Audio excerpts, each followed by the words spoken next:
And good afternoon. Hello, hello, hello. Can you hear me okay? Oh, I forgot to plug in my better microphone, but as long as you can all hear me okay, give me a thumbs up in the comments if you can hear me. Welcome. Let me remove the banner because we have started. This is my last Facebook Live on a regular basis. Might do them again. But demand has dwindled, I'll be honest, and that's okay. Things, people consume content in different ways. So we have some interesting and exciting plans for 2025. We will not stop sharing all of the tips and all of the advice and guidance for parents who are seeking schools in Hong Kong or the UK. We will not stop doing that. That is our core business, and that's what I love to do. I love to work with parents. I love to speak with parents and basically solving problems. That's essentially what we do. So this is we will not stop sharing content to help you, and I hope that it's been helpful. Please let me know, give me some feedback. But we are moving over to sort of some different kinds of formats for content. I'll be doing fewer calls with parents. I just can't, there's not enough time in the day, essentially. So so if you have questions, this is a great opportunity. You've got me directly. There's probably not much that I don't know about Hong Kong admissions and UK admissions to independent schools, international schools. And if I don't know, I'll just be honest and say that I don't know. And if I don't know enough about your situation to be able to give you a good answer, then I'll say so. But I've been doing this for a long time. I've been doing this for, coming up 14 years, I think. And if you don't know me, hi, I'm Ruth. I'm the founder of Top Schools. That's what it says there. And in another week and a half, I will have been in Hong Kong for 30 years. I know, it's crazy. I came to Hong Kong on February the 6th, 1995, with a backpack, and I stayed in Mirador Mansions. I stayed in Chungking Mansions for about 2 nights, and that was about all I could manage. And then we moved next door up the road to Mirador Mansions, which was deemed to be slightly nicer, and intended to stay in Hong Kong for 12 months. I think some of you have heard this story before. And it didn't quite work out, but it's been an amazing journey. And I am splitting my time now between the UK and Hong Kong. I'm currently in the UK, hence the jumper, and I'm flying back to Hong Kong at the weekend. So do you have any questions for me about UK independent school admissions,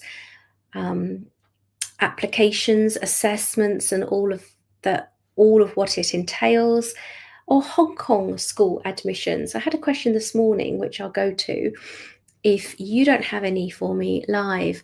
Thanks for watching. Hi, I have a question. Thanks, Rahul. Thanks for watching. If you are watching live, as I said, you do get the opportunity to talk to me and tap into my, what's the expression? Range of expertise. There's another word that I'm looking for, but I can't put my finger on it at the moment. So let's go into the questions.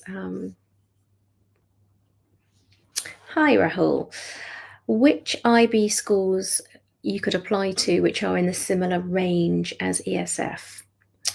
Well, you can search. I don't know what you mean by similar range, so that's something. I assume what people normally mean when they're looking at IB schools is they're looking at the scores, right? English Schools Foundation is ESF, just in case you don't know.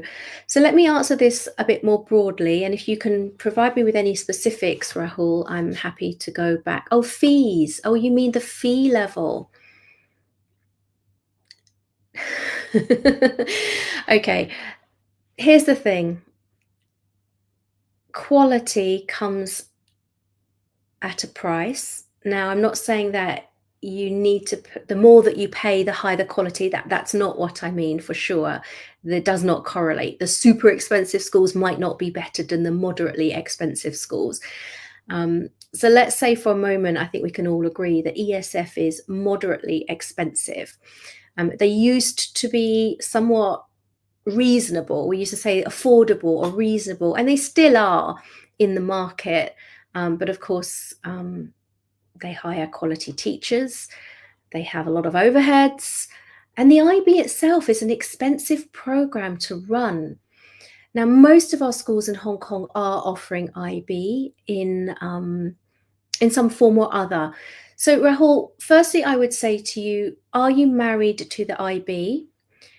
If your child, and if so, if your child is in secondary school, then you can look at the IB diploma results, and that will give you an idea of, what will it give you an idea of?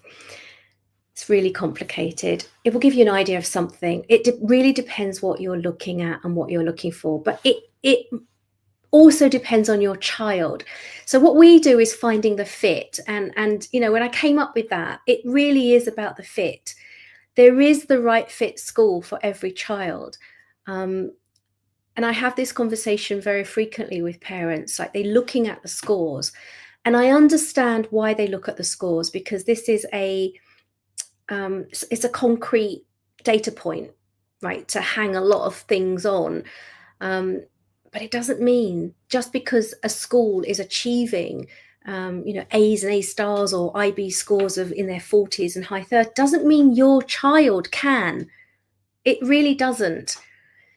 So there has to be a fit there between your child's capabilities, their potential, the support that the school will provide in order to achieve the high scores. Because again, you've heard me say this before, there's often a story behind why a school is achieving high IB scores. So we look at a school in terms of how inclusive or how selective it is. And this is not a binary concept. Of course, there's a lot of shades of grey. But in terms of fees, Rahul, you can certainly find IB schools which are cheaper, but I'm not sure that I would recommend them. I don't know. Look, the best thing to do is, if you haven't already done so, go in and get our budgeting guide. We have a budgeting guide that we do every year. I'll put the link in once I finish, or maybe if Ryan, if you're watching, you could put the link in for the budgeting guide. What we've done there is we've actually crunched some numbers in terms of the fees, but not only the tuition fees, the capital levies, the additional annual amounts. So essentially, what are you going to need to spend in a year to send your child to this school? So we've done that. We've got some charts and tables so you can easily see like what you can afford if there's a ceiling on that. Off the top of my head, I'm going to say that I think that ESF is probably the most reasonable fee level. It's expensive, and there's no getting away from that, I'm afraid. IB schools which are high quality and running the IB, which are ESF fee level. If anyone's got any ideas, help me out here, because I'm struggling. I'm really struggling. They're all kind of up there. So I hope that helps, Rahul. I'm not sure how old your child is. What I would definitely say in terms of, I mean, I have no qualifications to offer financial advice. Of course I don't, but I do know people who do. So I am actually working with, you know, we have partnerships and collaborations. So we'll be doing some events and cash flow, like budgeting and planning to be able to afford to send your child to school for 18 or 20 years. You know, it is something that's really worthwhile doing, but I'm not the person to advise you on that. Thank you for your question, Rahul. I hope you work it out. Ask for our budgeting guide. You're on the ESF wait list. Yes, keep waiting for it. What's the harm? Why would you not? But what I'm maybe suggest, you can't put all of your eggs in one basket. If this is a place that you need in the coming September, and if you do mean year one, absolutely keep waiting for it. I can't tell you how many times I've had stories where someone said, oh, we thought we were in, you know, we thought we had our situation sorted. We pulled out of the wait list. Why? Why would you do that? There's absolutely no downside in keeping your application live in the system. You never know. And then as and when you get an offer, that is your time to consider whether or not you take the offer or not. So, yes, keep waiting for it, Rahul. Um, if you do not have an alternative, if you don't have a plan B and you do need a spot by September, now is the time to invoke plan B. Right. Goodness gracious me, all the questions. Right. Let me see. Hello. We're looking at Lord Anglia. Is it a happy school? How does it compare to a UK school in terms of homework? You don't say what year you're looking at. I'm going to assume primary. Yes, it's a happy school. I've had a lot of my families put their children in a Lord Anglia school. Just like all schools, do your due diligence. They've got a new principal for secondary, reasonably new. I think she's in her second or third year. And yes, primary school. A new principal next year for, is he the head of the school? New head of the school next year. So look, like all schools, if you haven't read my blog on doing your due diligence on a school, read that. How does it compare to a UK school in terms of homework? Which UK school? I mean, it is a happy school. It is a UK curriculum all the way up until the last 2 years when they switched to, they use GCSEs and then IB. Homework is reasonable, very, very reasonable, aligned with the English national curriculum, not too much, not too heavy, manageable, the right amount of homework, I would say. So I hope that helps, Ho. Go and see the school. There's no substitute. Go and see the school. Lord Anglia will show you around. Danny will give you a one-to-one private tour. He's amazing, and make up your own mind. But what other schools are you considering as well? Because again, you wouldn't want to put all your eggs in one basket. Right. Let me see. Rita. Okay. How does Kellett and Harrow? So Kellett and Harrow are the two preeminent UK curriculum schools in Hong Kong. So it's perfectly understandable. I know why you're asking me about these two. It's perfectly reasonable that you would apply to both because you might prefer one, but you can't rely on getting it. I'm going to dodge the question slightly. But I wonder why you're asking it. You can find their scores, okay? They are transparent, and I would encourage you to look at the IGCSE results, but the A-level results is what a UK school is usually measured against. So a UK curriculum school, they do A-levels, and children will take usually 3 or sometimes 4 A-levels. So they will publish their statistics, and then when you compare the UK schools in Hong Kong with the UK schools in the UK, you'll see that they tabulate, they report all of their scores in terms of what percentage of the candidates achieved A's and A stars. And typically, a highly selective, academic school is achieving around about 50% or more of their students that achieve A and A star A levels. And again, off the top of my head, if you really look into it, I think Harrow are achieving slightly higher than Kellett, but Kellett are still achieving very, very high. So I wouldn't get into the weeds of all of that. Like I said just earlier, the potential, the academic potential of your child comes into play here because, of course, we're all looking at university as the end goal, but of course that isn't even the end goal, right? And of course the very, very top universities in the UK, I'll stick with the UK because you're asking about the UK curriculum schools, are going to be making offers based on a string of A's or A stars. There are lots of universities in the UK that honestly will take children with B's and C's. There are, but they're typically not the top ones that we're all talking about. We talk about Russell Group, or we talk about Oxbridge, or we talk about, there's probably like 10 or 20 UK universities that are super aspirational children are looking at. But then have a word, have a think. Is your child genuinely capable of achieving those A's? And you might not know yet if they're super young. I mean, personally, just as a parent, I've got one that did and one that didn't. And you've got, it's fit, it's the right fit for every single child. So Harrow and Kellett are academically, I would say, there's not much in it. There's not much in it academically because the curriculum is reasonably straightforward, it's reasonably prescribed.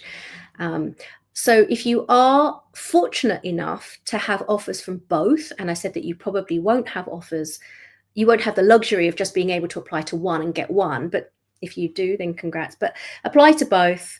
And aside from academics, consider what other factors are important to you in choosing between these schools. Because in my experience, the culture, which is obviously a broad term, but the culture and the community of the school might actually become more relevant to you since academically they're reasonably aligned. I hope that answers your question, Rita. You're welcome. Okay, I do love it when I get questions, and I'll do this occasionally. So I'll give you the opportunity to do the questions every so often, but we won't be doing them every week. Right, I haven't read this. Is it Calla? Hello, Calla. In the future, I would like to push for public university. Does she need to go to IB route, or does it matter? Do you mean state-funded university in the US? Okay, so I'm not a US expert. I do not touch US college admissions, but I do know people that do. It doesn't matter. That's all I do know. I don't know how old your child is, Calla. It's probably not a question for me. It's probably a question for a US college counselor. And if you need a couple of contacts of reputable people that I've worked with that are truly trustworthy and operate ethically, then let me know. I can put you in touch. But all I'll say is, here's how you know, or here's how I know, apart from some, you look at ESF's graduation info, right? You look at CIS graduation info. CIS is a quite a good example because a lot of their children go to university, but I'm not sure if you mean public, if that means state funded, and that's why you're asking, because there's a difference there. But lots and lots of IB graduates from Hong Kong go to US university. But maybe dig deeper. I'm not sure what you mean by public, and talk to a US college counselor. I hope that helps, Calla. Sorry, maybe limited of limited help. Oh, here we go. She is 4. Okay, that's a different question. Why are you even asking about university? Honestly, will she even go to university? Who knows, right? You've got how many years? You've got like 12 years before you need to be thinking about that. It's a long time. So my shtick is choose a primary school for the primary school. Don't look at that. And there are a number of primary schools in Hong Kong that even don't have secondaries attached to them. People get concerned about that, but don't be concerned about that. Look at primary. I know you're confused, Calla. That's okay. I was there once as well. So primary schools in Hong Kong, we have a number of them. They offer IB, they offer the UK curriculum, they offer the US curriculum, they offer something else, Montessori or something else, Canadian. So choose the primary school now that is going to suit your family and your daughter for primary for the next 3 to 5 years, perhaps, maybe 6. I mean, primary is 6 years, isn't it? But we don't know. None of us can predict the future. And by the end of primary, you will have so much more knowledge and information about your daughter's learning style, about her proficiency, about her academic potential, that you can choose a secondary school that will be more aligned with your maybe slightly mid or longer term plans for university. Does that make sense? I mean, I was speaking with a parent the other day, and I wish I could do some stats on this, but I'm not a stats person. I'm not a data person. But anecdotally, the number of people that enroll their child in a primary school, and in Hong Kong, don't forget, primary starts before primary. She's 4. She should already be in a through trained school, to be honest. Where is she at school now, Kala? But let me, for example, let me hide your comment. Let's take HKIS as an example. Children will enroll at 4 years old, and potentially they can stay there all the way through. Now, how many of them do? I don't know. Canadian school, they can enroll when they're 2 years old, starting from this year, or 3 years old. How many of them stay to the end? A handful, because Canadian school actually celebrate those children like they stayed all the way through. Most of them don't. Okay, most of them don't. If you start your child in a school aged 2, 3, 4, 5, 6, 7, the chances that they will graduate in this school, I don't know. I mean, it's not a certainty, not by any stretch. So I wouldn't be planning for a 4-year-old that your child is definitely going to stay in that school for the duration. I don't think it's practical. Life happens. The schools change, your children change, your situation changes. So you're from the US, Kala, and you're looking for a primary school. I would do whole of market, okay, in a sense. Start to narrow down your options. You are rather late. She's in a local school, so you are rather late. So if you haven't yet watched my masterclass, Kala, watch that. That's the best. I can give you everything I know in a series of short videos. For anyone that's not watched the masterclass, it's topschoolsadmissions.com, and I've got a series of videos. It's all free of charge and it's open access, and I'm trying to share like what our process is. Of course, if you'd like to work with us, then we have that service available. I think I've answered all your questions. Great, thank you so much. What was I going to say about, changing from local school to an international school, Kala, is also another can of worms. You say that you're from the US, so I'm going to assume that you're a native English-speaking family. Oh, here we go, some more information.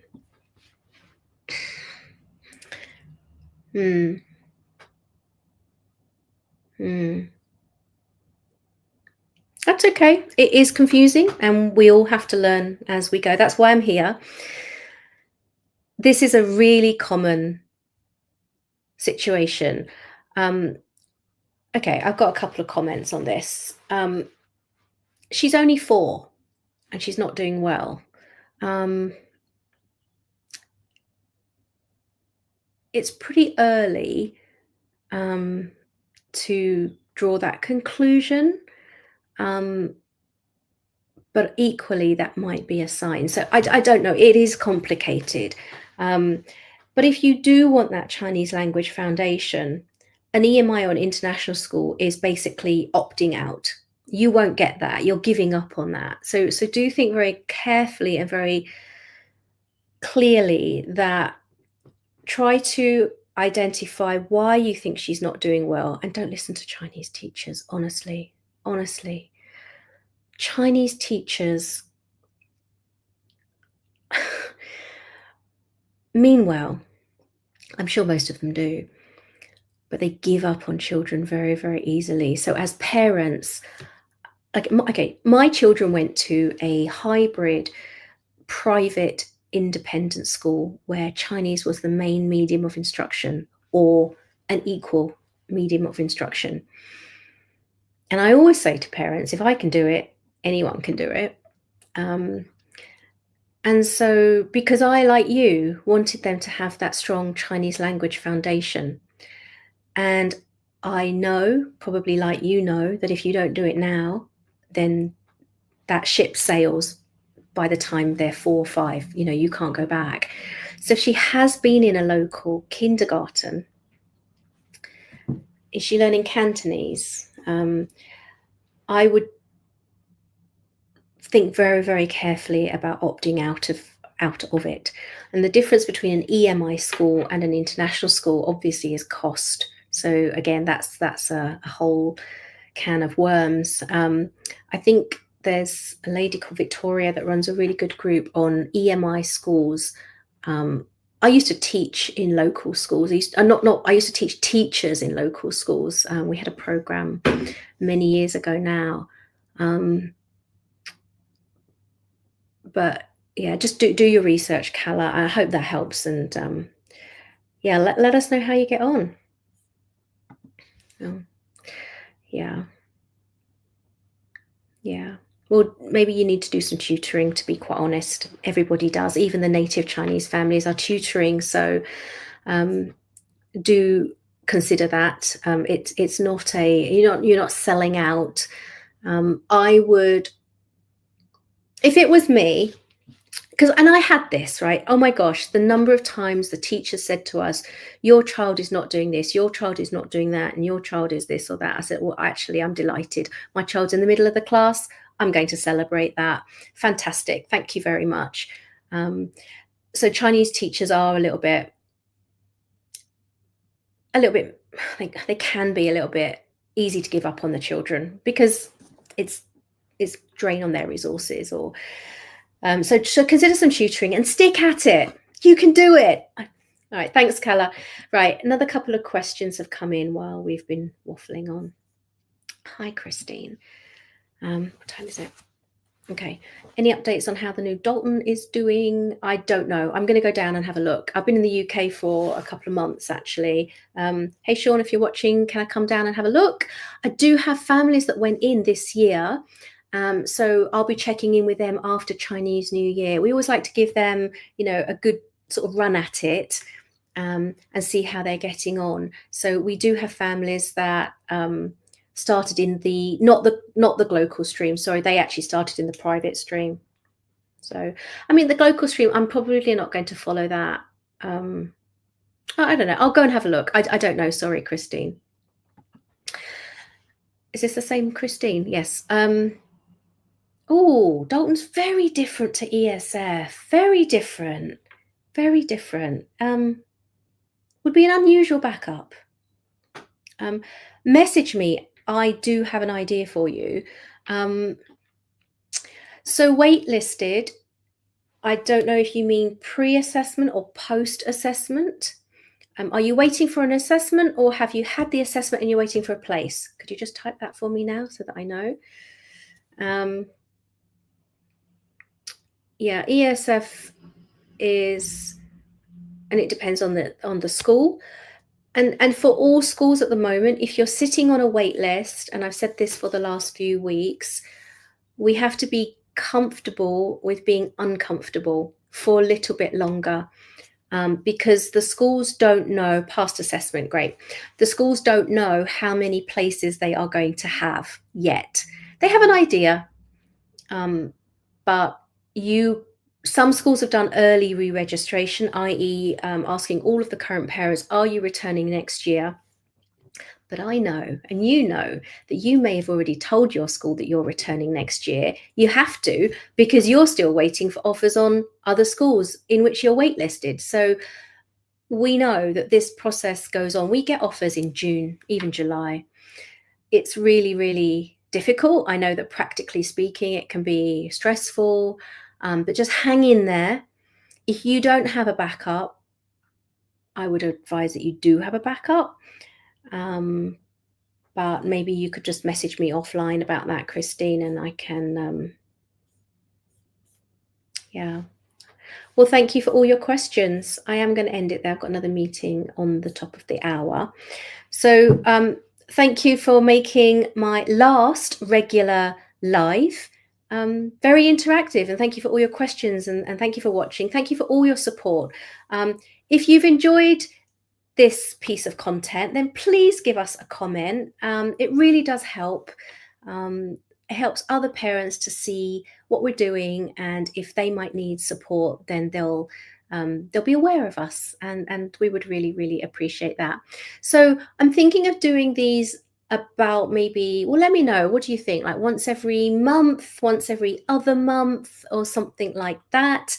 I can do it in this format or potentially a different format. Maybe we can have you all in a private, like in a Zoom meeting, where you can actually show your faces and we can have a little bit more of an interactive chat. Let me know if you would prefer that kind of a format. I'll do a little poll maybe at some point.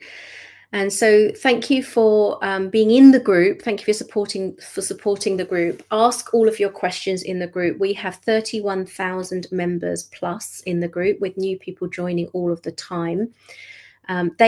Between them, the members, they all have a wealth of information. It also can sometimes be a little bit like the blind leading the blind. But you have to be a bit of a detective, right? You have to take the best and leave the rest. And there are some good nuggets of good advice. There's lots of parents in there that have done a lot of research, and use the group. So I'll sign off for now. Thank you so much. Thanks for all your questions. Have a lovely rest of the evening, and I'll see you sometime soon. Take care. Bye-bye.